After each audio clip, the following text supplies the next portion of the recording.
Welcome to short hand विद्यालय। दोस्तों, ये डिक्टेशन 160 शब्द प्रति मिनट की रहेगी, जो 10 मिनट की है आपके रिपोर्टर एग्ज़ाम के लिए। तो चलिए स्टार्ट करते हैं। अगर आप पहली बार हमारे इस चैनल में विजिट किए हैं तो आप चैनल को सब्सक्राइब ज़रूर कर लीजिए, ताकि हमारे नए नए वीडियो आपको तुरंत मिल जाएँ। ठीक है, और अगर आपके लिए हेल्पफुल रहते हैं वीडियो तो लाइक और शेयर कर सकते हैं। चलिए स्टार्ट करते हैं डिक्टेशन। रेडी,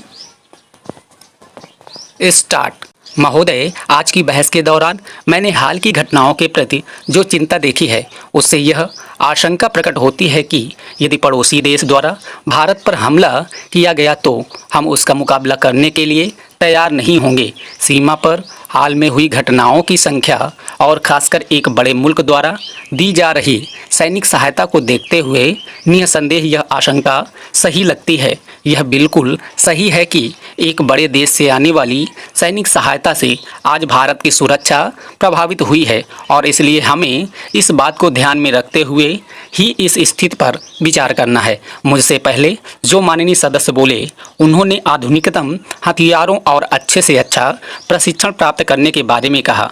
इसका सही मतलब क्या है? मैं सोचता हूँ कि युद्ध के उपकरणों में जितनी उन्नति हुई है उतनी और कहीं नहीं हुई है। इसका नवीनतम और अंतिम उदाहरण परमाणु बम या हाइड्रोजन बम है। यही इस प्रक्रिया की चरम सीमा है।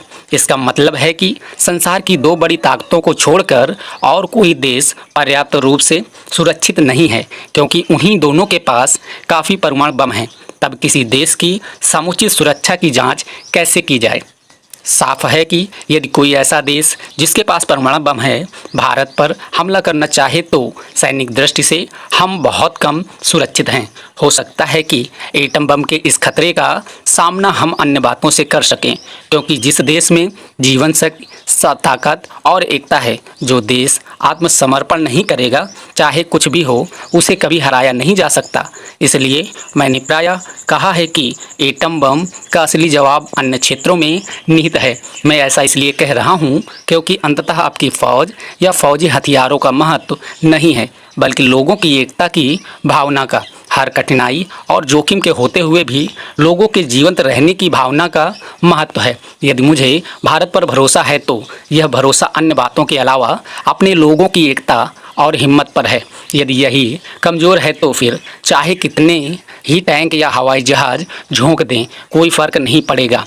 टेक्नोलॉजी में इतनी तेज़ी से तरक्की हुई है कि अगर दुर्भाग्य से भविष्य में कोई बड़ा युद्ध हो तो शायद युद्ध कला के बारे में पहली लिखी गई हर एक किताब और पिछले युद्धों में इस्तेमाल किया गया हर एक हथियार पुराना लगेगा। इस नज़र से देखने पर संसार के केवल कुछ ही देशों को छोड़कर शेष सब देश और भारत में हम पूरी तरह पिछड़ गए हैं, और फिलहाल हमारे लिए किसी तरह का सहारा नहीं है। सुरक्षा के लिए किसी मुल्क की ताकत किस चीज़ में होती है? हर आदमी तुरंत सुरक्षा सेनाओं, थल सेना, नौसेना और वायुसेना के बारे में सोचता है।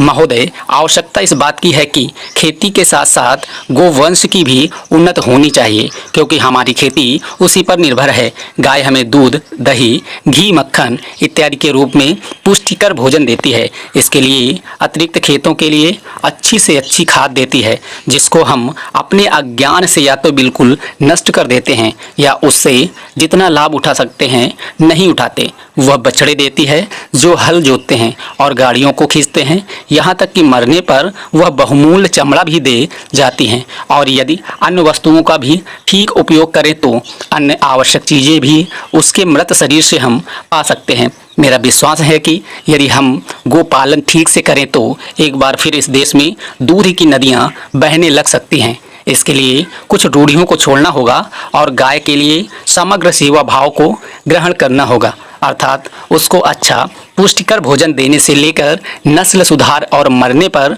उसके शरीर से या तो जो कुछ भी लाभ उठाया जा सकता है उसको प्राप्त करने का पूरा प्रयत्न करना होना चाहिए। जब तक कृषि सुधार और गो संवर्धन के कार्य साथ साथ नहीं किए जाएंगे, तब तक खाद्य समस्या पूरी तरह हल नहीं हो सकेगी। खाद्य पदार्थों में अन्न आवश्यक है, पर दूध, दही, घी, मक्खन इत्यादि अर्थात गोरस भी किसी रूप में कम आवश्यक नहीं। देश की कृषि अनुसंधानशालाओं को जो खेती और पशुओं की नस्ल सुधार आदि का काम बराबर कर रही हैं, उस काम के परिणामों का किसानों में पूरी तरह प्रचार करना चाहिए। तभी देश को इस वैज्ञानिक खोजों का पूरा लाभ मिल सकता है। पश्चिमी देशों के परीक्षणों से खेती के क्षेत्र में इन अनुसंधानों और वैज्ञानिक खोजों का महत्व और उत्पादन पर प्रभाव भली प्रकार प्रमाणित हो चुका है। पूर्व में जापान ने वैज्ञानिक प्रणाली के अनुसार खेती करनी आरंभ की और इसके फलस्वरूप वहां के उत्पादन में कई गुना वृद्धि हो गई। इस प्रकार अपने निर्वाह के लिए काफ़ी खाद्य पदार्थ पैदा करने के लिए, जिसमें अनाज और गोरस दोनों हैं, किसानों को नई खोजों से लाभ उठाकर नई पद्धतियां अपनानी चाहिए। इस संबंध में आपके समाज का यह सुझाव है कि किसानों को भूसा कृषि अनुसंधानशाला और राज्यों में स्थित अनुसंधानशालाओं में कुछ दिन रहने का अवसर दिया जाए। अत्यंत प्रशंसनीय है। मेरा विश्वास है कि किसानों और हमारे अनुसंधानकर्ताओं के बीच इस प्रकार के मेलजोल का फल बहुत ही लाभदायक होगा और इस प्रकार किसान लोग सभी वैज्ञानिक खोजों को समझ और देखभाल कर काम में ला सकते हैं। भारत कृषक समाज इस सभी खेती और किसान संबंधी कार्यों में बहुत कुछ कर सकता है। यह किसानों का अपना संगठन है और व्यवहारिक सहायता की आशा कर सकते हैं। महोदय, मनुष्य के व्यक्तित्व के विकास में शारीरिक मानसिक योग्यता एवं क्षमता के साथ साथ वातावरण का भी बड़ा महत्व है। महादेवी वर्मा के व्यक्तित्व पर उनके जीवन की परिस्थितियों एवं वातावरण की छाप के साथ साथ वंश परंपरागत संस्कारों का भी प्रभाव पड़ा। इनके बाबा उर्दू फारसी के विद्वान थे, पिताजी अंग्रेजी में एमए थे, नाना हिंदी संस्कृत के विद्वान होने के साथ साथ हिंदी और संस्कृत की पद रचना भी करते थे तथा माता आस्तिक साधना, कला एवं संगीत में रुचि लेती थी। परिवार की 3 पीढ़ियों के उपरांत बड़ी मनौती के बाद जब महादेवी का जन्म हुआ तो सभी अपने अपने ढंग से विदुषी बनाने के स्वप्न देखने लगे। बाबा सूफियों का विश्वास करते थे पर कर्मकांड पर नहीं। पिताजी नास्तिक तो नहीं थे परंतु संदेहवादी थे। वे व्यापक मानव धर्म को मानते थे और माँ सगुणोपासिका थी। ऐसे विविध पर सामंजस्यपूर्ण वातावरण में महादेवी जी को जीवन दृष्टि परिवार से मिली, जिसने उनके निकट मनुष्य को अधिक मूल्यवान बना दिया। महादेवी वर्मा के जन्म का युग ऐसा था जब कन्या वध का प्रचलन समाज में था, परंतु उनके घर में उनका जन्म बहुत शुभ मानकर उन्हें देवी रूप में स्वीकार किया गया। अतः ऐसे पारिवारिक वातावरण के कारण मनोवैज्ञानिक दृष्टि से इतने नारी के निजत्व को महत्व देने की क्षमता का विकास हुआ। उनके व्यक्तित्व में नारी के आत्मसम्मान एवं अहम का ऐसा रूप विकसित हुआ कि अपने स्वत्व एवं निजत्व की रक्षा के लिए सामाजिक मान्यताओं को भी ठुकरा दिया और नारी के आत्मसम्मान की रक्षा के लिए उनमें विद्रोहात्मक प्रवृत्ति भी जागृत हो गई। गद्य और पद रचनाओं में भी वे स्व संबंधी धारणा से मुक्त नहीं हो पाई और काव्य के क्षेत्र में तो वे अपनी ही धरातल और सीमा से बंधी रही। महादेवी जी के दादा ने पुण्य लाभ की इच्छा से तो पौत्री का विवाह 7-8 वर्ष की आयु में रचा दिया, परंतु महादेवी जी ने कभी भी वैवाहिक जीवन को स्वीकार नहीं किया। डॉक्टर राम पांडे के अनुसार वैवाहिक जीवन अस्वीकार करने के मूल में भारतीय नारी की युग युगों से चली आती हुई वह दयनीय दशा है जिनका उल्लेख उन्होंने अपने सामाजिक निबंधों में किया है। इसके अतिरिक्त पुरुष निरपेक्ष नारी व्यक्तित्व की स्थापना उनका जीवन व्यापी उद्देश्य भी इसमें सक्रिय रहा हो तो आश्चर्य नहीं। कुछ भी हो, यह कटु सत्य है कि महादेवी ने विवाह को किसी भी स्थिति में स्वीकार नहीं किया और स्त्री पुरुष के संबंध के प्रति विद्रोह कर बैठी। अपनी इच्छा का दमन करते हुए बाल विवाह की समस्या का शिकार बनकर अपनी अहम की रक्षा हेतु असाधारण मार्ग अपनाया। चिंतनशील होने के कारण स्त्री पुरुष के संबंध के प्रति अपना एक नया दृष्टिकोण विकसित किया। उनके दृष्टिकोण के विकास में उनकी काव्य रचना में उदात्तीकरण के समावेश को सहायक माना जा सकता है। महोदय, महादेवी जी ने अपने व्यक्तित्व का स्वयं निर्माण किया। अपनी पूरी क्षमता के साथ पति की बाधाओं को चुनौती देती हुई जीवन में अग्रसर हुई। उनके अपने पति के साथ सौजन्यपूर्ण संबंध थे, पर पुरुष के अधिकार को नकार कर वे समाज को संभवतः यह बताना चाहती थी कि नारी पुरुष से स्वतंत्र होकर भी अपना अस्तित्व बनाए रख सकती है और पुरुष निरपेक्ष नारी के अस्तित्व को भी मान्यता मिल सकती है। उन्हें नारी के प्रति पुरुष के दृष्टिकोण पर क्षोभ था। पुरुष ने कभी नारी के अभाव का अनुभव करना ही नहीं सीखा। स्त्री को प्रत्येक पग पर प्रत्येक सांस के साथ पुरुष से सहायता की भीख मांगते हुए चलना पड़ता है। समाज संगठन में नारी अपना निजी योगदान दे सकती है। समाज की समस्याओं का समाधान नारियां अपने ढंग से कर सकती हैं और स्वस्थ संबंधों की स्थापना भी की जा सकती है। पुरुष प्रधान भारतीय समाज में परवशता और परतंत्रता की श्रृंखलाओं को तोड़कर भारतीय नारी स्वतंत्र जीवन भी जी सकती हैं।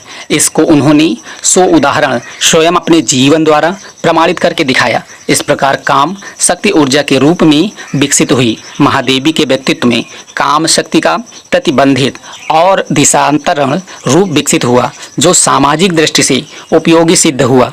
महादेवी जी के व्यक्तित्व में मानसिक द्वंद्व की प्रमुखता बाल्यावस्था से ही देखने को मिलती है।